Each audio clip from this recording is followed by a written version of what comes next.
Halo para penonton channel Jago Ngora dimanapun kalian berada, apa kabarnya? Setelah lama tidak update karena channel ini bermasalah kalau mengupload konten alur cerita, kali ini Mimin akan mencoba membahas manhwa baru yang berjudul I Am the Shadow Reaper, atau kita sebut saja sebagai pendeta bayangan lah biar gampang. Kisah manhwa ini bermula pada 300 tahun yang lalu, di mana makhluk yang berasal entah dari mana bermunculan di atas langit di seluruh dunia, dan orang-orang menyebutnya sebagai insiden Inu Liankong. Karena pada saat itu merupakan bencana kemanusiaan yang sangat nyata. Setelah begitu banyak monster yang bermunculan dari alam rahasia yang membuat seluruh tempat di bumi pun menjadi hancur. Pada saat terjadi bencana, umat manusia tidak memiliki kesempatan untuk melarikan diri, sehingga banyak korban jiwa yang berjatuhan di sana, dan banyak dari mereka yang kehilangan anggota keluarga yang mereka sayangi tanpa bisa berbuat apa-apa. Tapi Tuhan tidak akan menurunkan cobaan di luar kemampuan dari manusia, sehingga selalu ada kesempatan untuk menghadapinya. Karena orang-orang terpilih bisa mendapatkan kekuatan untuk melawan para monster yang mereka sebut sebagai profesi kebangkitan atau awakening. Orang-orang yang sudah menjalani proses kebangkitan pun memiliki kekuatan yang luar biasa untuk menghadapi para monster. Dan ada beberapa profesi yang memiliki kekuatan yang sangat besar. Dengan profesi yang mereka miliki itu, mereka bisa melenyapkan para monster dan menjelajah ke alam rahasia untuk mendapatkan sumber daya yang bisa membuat mereka menjadi lebih kuat, dan orang-orang ini disebut sebagai prajurit profesional atau Jiezi. Dan itulah presentasi yang disampaikan oleh seorang guru di sebuah akademi yang didirikan khusus untuk membimbing para Jiezi yang merupakan orang terpilih. Dan hari ini adalah hari untuk melihat seberapa besar bakat yang dimiliki oleh para murid dengan menggunakan sebuah bola kristal yang bisa mengukur seberapa besar energi spiritual yang dimiliki oleh seseorang. Orang yang memberikan presentasi dan juga bertugas untuk memeriksa kemampuan yang dimiliki oleh para murid, dia bernama Guru Liu. Selanjutnya adalah giliran Luolin. Berdirilah dari tempat dudukmu dan cepat maju ke atas panggung, ucap Guru Liu memanggil salah seorang murid di sana yang merupakan MC kita. Lalu MC kita yang bernama Luolin pun langsung berdiri dan berjalan dengan penuh percaya diri untuk naik ke atas panggung. Dia bilang, "Baiklah Guru Liu, aku akan segera naik ke sana." Lalu berkata di dalam hatinya, "Namaku adalah Luolin, aku adalah sang penjelajah waktu." Dan tidak diragukan lagi, kalau keberadaanku di sini merupakan sosok yang paling spesial di antara semua murid yang lainnya. Luolin pun sampai di atas panggung dan bersiap untuk mengukur seberapa besar potensi yang dia miliki dan kembali berkata di dalam hatinya, "Kalian lihatlah dasar para manusia rendahan. Mata kalian semua akan menjadi buta karena cahaya yang akan muncul dari batu kristal ini, karena seperti itulah yang akan terjadi pada karakter utama yang lainnya. Aku telah hidup sebagai manusia biasa selama bertahun-tahun, dan sekaranglah saatnya bagiku untuk menjadi bintang utamanya." Bola kristal itu langsung bercahaya setelah Luolin meletakkan telapak tangannya di sana. Dalam hati dia bilang, "Selamat tinggal kehidupan sehari-hariku yang selalu berpura-pura. Sekaranglah saatnya untuk menempuh kehidupanku yang baru dan bersinar."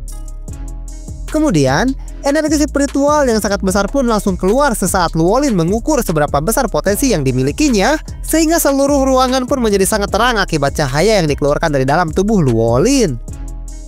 Tentu saja semua murid pun sangat terkejut setelah melihat betapa besarnya energi spiritual yang dimiliki oleh Luolin. Mereka bilang, "Aku kesulitan untuk membuka mataku karena itu terlalu silau. Aku tidak pernah melihat cahaya seterang ini sebelumnya." Murid di depannya menambahkan, melihat kecerahan dari energi spiritual miliknya, dia pasti mendapatkan profesi tempur di garis depan yang sangat kuat. Murid lainnya yang juga masih merasa tidak percaya dengan apa yang sedang dilihatnya, dia bilang, "Ya Tuhan, Luolin adalah seorang murid biasa yang tidak pernah mencolok, tapi sekarang dia bisa mengeluarkan energi spiritual sebesar ini. Apakah selama ini dia menyembunyikan bakatnya dari semua orang? Aku merasa sangat iri kepadanya."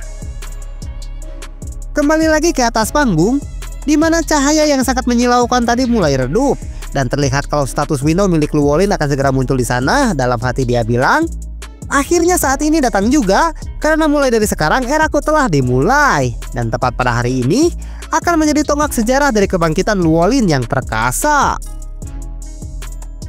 Tapi setelah status window milik Luolin muncul, ternyata dia hanya mendapatkan profesi sebagai support, yaitu seorang pendeta rank D.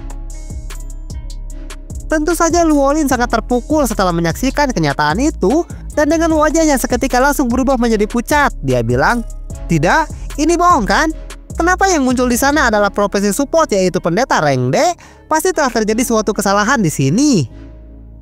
Guru Liu pun langsung mengumumkan profesi dan juga level Luolin. Dia bilang, selamat kepada Luolin karena telah berhasil membangkitkan profesinya.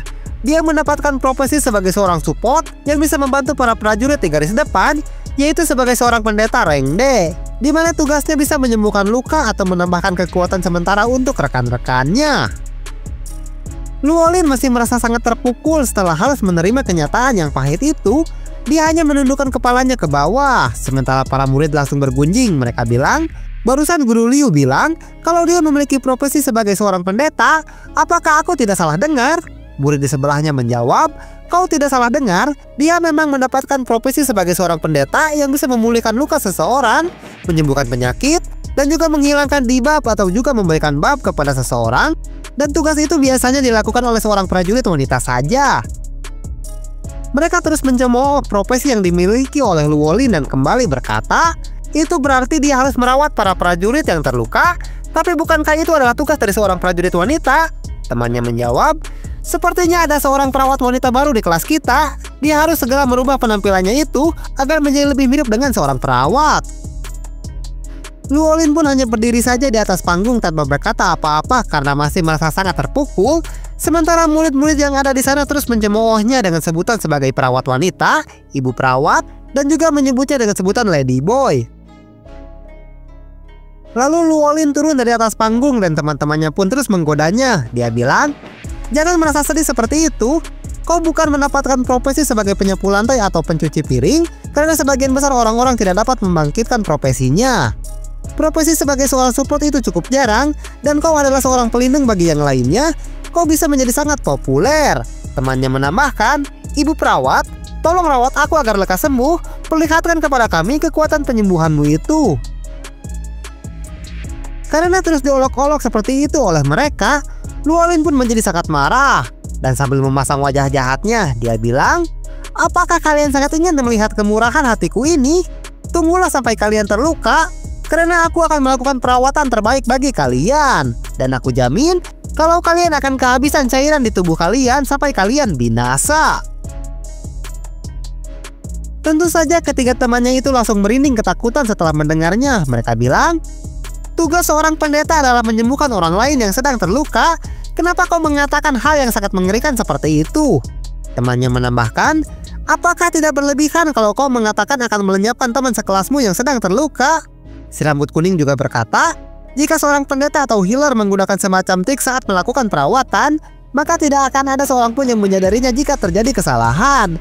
Jadi lebih baik kita tidak boleh menyinggung perasaan Luolin untuk saat ini.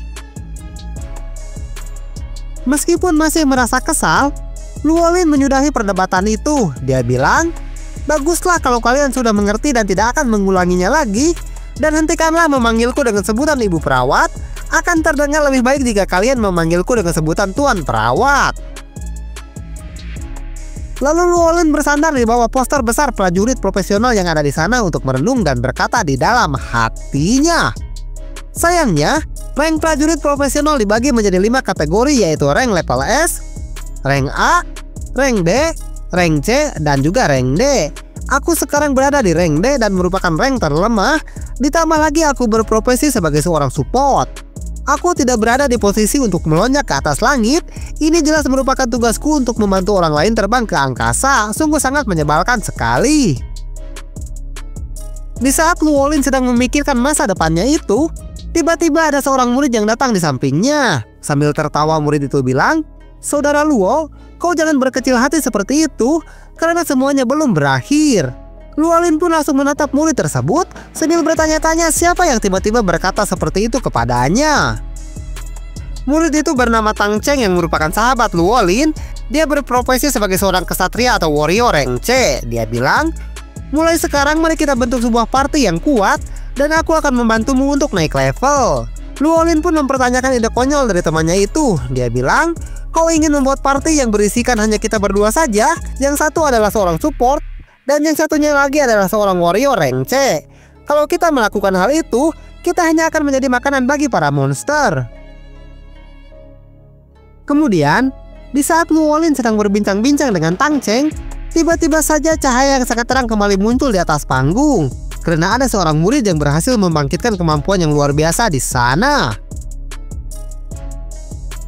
Saking terangnya cahaya tersebut, membuat Luolin dan juga Tang Cheng menjadi silau dibuatnya. Luolin bilang, cahaya kebangkitannya sangat menyilaukan mataku, aku hampir tidak bisa melihat apa-apa di atas panggung. Tang Cheng menambahkan, siapa murid yang sedang pamer itu? Aku penasaran, apakah dia mendapatkan profesi yang sangat kuat? Di balik cahaya yang sangat terang itu, terlihat sesosok bayangan yang perlahan mulai terlihat dengan jelas.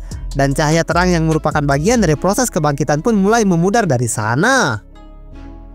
Lalu muncullah sesosok wanita yang berpakaian aneh dikelilingi oleh bongkahan es yang merupakan kekuatan dari wanita tersebut. Dan Guru Liu pun berkata, selamat kepada Lian Yining karena telah berhasil terbangkitkan dan memiliki profesi sebagai seorang roh gadis salju. Lian Yining pun perlahan membuka matanya yang juga berwarna biru terang, dan rank dari profesinya itu adalah rank A karena profesi sebagai seorang roh adalah profesi yang sangat langka bagi para prajurit yang telah melalui proses kebangkitan. Tentu saja semua murid pun langsung bersorak-sorai untuk profesi yang telah didapatkan oleh Lian Yining. Mereka bilang, ini hebat, dia adalah gadis tercantik di akademi ini. Lian Yining, dia telah berhasil mendapatkan profesi rank A. Temannya menambahkan, dia selalu berprestasi dalam pelajaran umum, jadi wajar saja jika dia mendapatkan profesi rank A seperti itu. Luolin yang masih merasa kesal dengan pencapaiannya, dia merasa iri dan berkata, apa hubungannya kecerdasan dengan profesi yang didapatkan? Itu hanyalah takdir yang sudah ditentukan. Jadi tidak ada hubungannya dengan penampilan dan juga nilai mata pelajaran. Lian Yining pun kembali bertransformasi menjadi wujud manusianya, dan hal itu membuat Luolin merasa kagum kepadanya. Dalam hati dia bilang, memang benar, dia adalah gadis yang sangat mempesona, jadi wajar saja kalau banyak murid pria yang mengaguminya. Ditambah lagi dia mendapatkan profesi rank A yang sangat langka, aku merasa sangat iri sekali kepadanya. Guru Liu kembali mengucapkan selamat atas pencapaian Lian Yining. Dia bilang, Yining, aku ucapkan selamat dengan profesi yang kau miliki ini. Kau bisa masuk ke semua universitas bergengsi yang ada di seluruh negeri. Lian Yining pun hanya tersenyum mendengarnya, dan dengan rendah hati dia menjawab, terima kasih Guru Liu, aku masih banyak kekurangan, jadi aku akan belajar lebih giat lagi mulai dari sekarang. Dan proses kebangkitan para murid pun terus dilanjutkan, di mana banyak murid yang gagal untuk mendapatkan kebangkitan pertamanya, dan murid yang berhasil mendapatkan kebangkitan pun hanya memiliki profesi di level yang rendah. Di sela-sela proses tersebut, Luolin pun berniat untuk mengisi waktu luang dengan memunculkan status window miliknya. Dia bilang, itu semua sudah ditakdirkan, jangan terlalu berharap dengan apa yang akan kalian dapatkan. Sementara Tang Cheng, dia hanya diam saja karena tidak tahu apa yang sedang dilakukan oleh Luolin, karena status window hanya bisa dilihat oleh pemiliknya saja. Setelah status window miliknya muncul, Luolin berkata di dalam hatinya, pertama-tama mari kita lihat status window milikku yang bisa dilihat hanya olehku saja. Aku penasaran dengan skill apa yang aku miliki di profesi sebagai seorang pendeta rank D ini. Dan saat ini Luolin adalah seorang pendeta rank D, level 0, XP point 0, kekuatan 5, kecepatan 4, konstitusi 4, spiritual 6, dan memiliki satu buah skill khusus. Luolin yang merasa penasaran dengan skill miliknya itu, dia langsung melihat deskripsi skill tersebut. Dia bilang, skill apa ini? Dari namanya saja terdengar sangat aneh, yaitu skin explosion level 1. Kenapa seorang healer yang bertugas menyembuhkan orang lain memiliki skill perusak seperti ini? Apakah skill ini bisa bermutasi di masa depan? Deskripsi skill itu adalah skin explosion, bisa meledakkan kulit target dan merupakan skill bermutasi. Skill ini dapat meledakkan kulit target seketika dan mengabaikan 50% sampai 100% skill pertahanan milik target yang menyebabkan rasa sakit yang luar biasa dan mengakibatkan pendarahan yang hebat. Setelah melihat deskripsi skill tersebut, Luolin pun berpikir sejenak. Dia bilang, melihat dari deskripsinya, skill ini merupakan skill penyembuhan, tapi memiliki efek yang sangat berlawanan.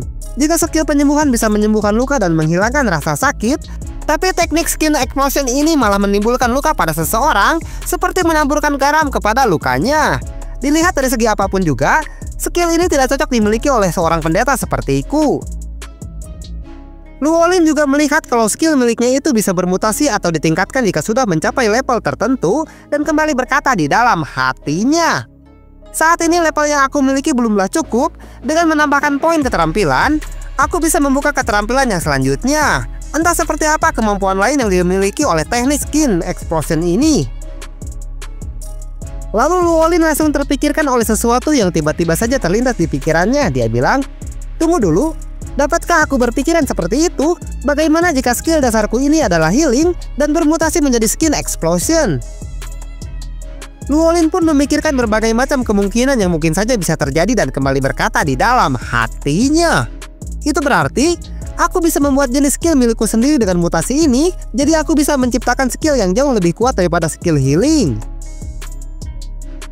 Tanpa berpikir panjang lagi, Luolin langsung mengambil ponsel miliknya untuk membeli sesuatu secara online. Dia bilang, "Ini harus aku coba terlebih dahulu, lebih baik aku memesannya sekarang juga agar bisa sampai malam ini." Melihat Luolin yang tiba-tiba saja membuka ponselnya, Tang Chen pun merasa penasaran. Dia bilang, "Saudara Luo, ada apa? Mengapa kau menggunakan ponselmu dengan sangat terburu-buru seperti itu?" Luolin menjawab, "Tentu saja aku ingin membeli beberapa buku keterampilan dari toko online karena aku ingin segera berlatih." Tang Chen pun kembali mengajukan pertanyaan. Dia bilang, "Ya Tuhan, aku sampai lupa kalau kau ini adalah anak dari orang kaya. Karena seingatku, kalau bibimu itu berprofesi sebagai seorang navigator, dia telah pergi mengembara sepanjang tahun ini. Apakah dia telah kembali pulang?" Luolin menjawab, "Oh, bibiku belum pulang. Kami terakhir kali mengobrol 3 bulan yang lalu.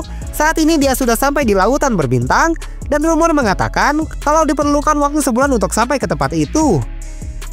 Kemudian, Guru Liun pun menyudahi proses kebangkitan para murid setelah semuanya mengambil bagian. Dia bilang, "Baiklah, dengan ini aku nyatakan kalau proses kebangkitannya telah selesai, dan aku ucapkan selamat kepada para murid yang telah berhasil membangkitkan profesinya, dan bagi para murid yang belum berhasil, kalian bisa mencobanya lagi di masa depan." Guru Liu pun mempersilahkan semua murid untuk meninggalkan tempat itu dan kembali berkata, "Kalian semua sekarang boleh pulang, dan ingatlah untuk tetap berlatih dengan giat."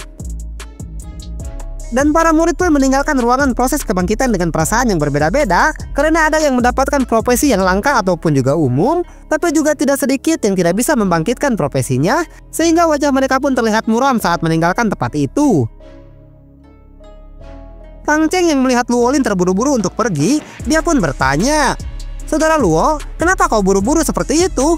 Luolin menjawab, "Aku memiliki sebuah urusan yang mendesak, sampai jumpa lagi nanti." Lian Yining pun juga merasa heran melihat Luolin tiba-tiba saja pergi seperti itu tanpa mengatakan sepatah kata pun kepadanya.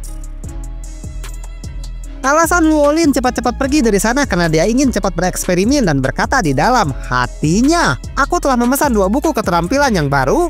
Aku sudah tidak sabar untuk segera mencobanya. Mari kita lihat, dari 2 keterampilanku itu akan bermutasi menjadi skill macam apa." Lian Yining yang merasa kalau saat ini Luolin sedang bersedih, dia berusaha memanggilnya, tapi Luolin tidak menoleh ke belakang dan pergi dari sana. Sehingga mereka berdua pun merasa kalau saat ini Luolin sedang merasa sangat terpukul, karena dia mendapatkan profesi pendeta Rengde yang merupakan profesi terlemah. Singkat cerita, Luolin pun telah sampai di rumahnya, dan terlihat sebuah mobil kurir yang mengantarkan pesanan buku keterampilan miliknya. Dan Pak Kurir itu meminta Luolin agar memberinya penilaian bintang 5 untuknya. Di dalam sana, Luolin yang sudah merasa tidak sabar untuk segera bereksperimen, dia langsung membuka kedua buku keterampilan yang memiliki harga yang sangat mahal itu, dan hanya orang kaya saja yang bisa membelinya di toko online. 2 buku keterampilan yang dibeli oleh Luolin adalah skill pemulihan cairan tubuh dan juga sedasi, atau lebih gampangnya disebut sebagai obat penenang agar pasien tidak merasakan rasa sakit saat akan dioperasi. Lalu Luolin langsung menyerap kedua keterampilan itu ke dalam tubuhnya, karena saat ini Luolin sudah membangkitkan profesinya sebagai seorang pendeta. Jadi hal itu sangat mungkin untuk dilakukan olehnya. Dia bilang, "Ayo kita mulai memahami keterampilan ini." Tapi tiba-tiba saja muncul sebuah notifikasi aneh saat Luolin akan menggunakan skill memahami keterampilan, karena notifikasi itu seperti memudar dan tampilannya menjadi ngeblur. Luolin yang merasa bingung tentang hal itu, tentu saja dia bertanya-tanya di dalam hatinya, apa yang sebenarnya terjadi? Kenapa notifikasi itu terlihat sangat aneh dan seakan memudar? Tak lama kemudian sistem pun kembali normal dan memunculkan notifikasi yang mengatakan Anda telah berhasil mempelajari keterampilan Blood Fever level 1, skill mutasi yang secara instan meningkatkan suhu cairan di tubuh target sebesar 2-5, menyebabkan luka dalam yang parah dan menyebabkannya memasuki kondisi negatif seperti gerakan melambat, pusing, mual, dan juga muntah-muntah. Lalu Luolin pun mendapatkan skill intensifikasi nyeri level 1. Skill variasi ini dapat melipat gandakan rasa sakit yang diterima oleh target. Tentu saja hal itu di luar ekspektasi Luolin, sehingga dia langsung bangkit dari tempat duduknya dan berkata, "Jika suhu naik, bukankah itu berarti pilek atau demam? Kalau aku sedang demam, aku harus berjalan pelan-pelan, ditambah pusing dan juga mual. Jika dikombinasikan dengan teknik skin explosion untuk menimbulkan pendarahan, bukankah target akan mengalami rasa sakit yang sangat parah?"